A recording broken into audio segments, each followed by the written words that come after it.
আনহা তার ভাইয়ের কাছ থেকে মেসওয়াকটা নিলেন।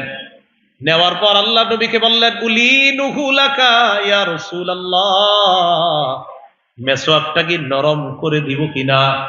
নবী মাথায় ইশারা করে বললেন, হ্যাঁ, মেসওয়াকটা নরম করে দাও।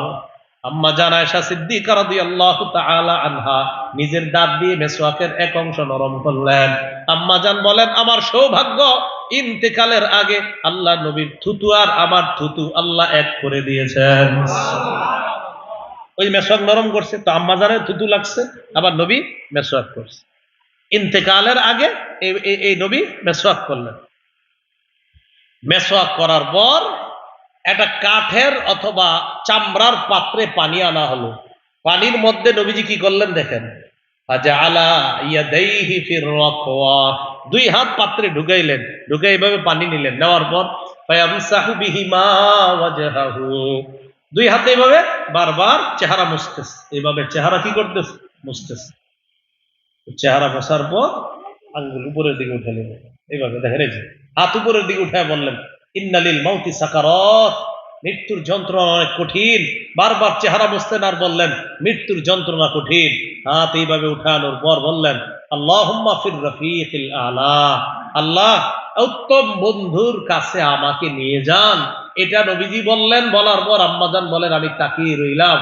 নবীজি এটা বলার একটু আগেই বলেছিলেন, আসসালাত আসসালাত, উম্মত নামাজ নামাজ, ওয়া মা মালাকাত আইমানুকুম, আর তোমাদের অধীনস্থ কর্মচারীদের ব্যাপারে আল্লাহকে ভয় করো।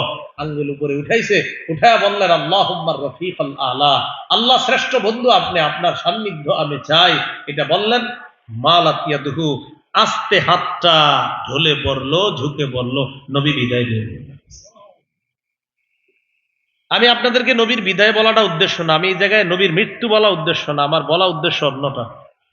মৃত্যুর আগে নবীজি তাকায়া নামাজ পড়তে দেখা মুস্কি হাসলেন, সাহাবীদের আমল দেখা খুশি হইলেন।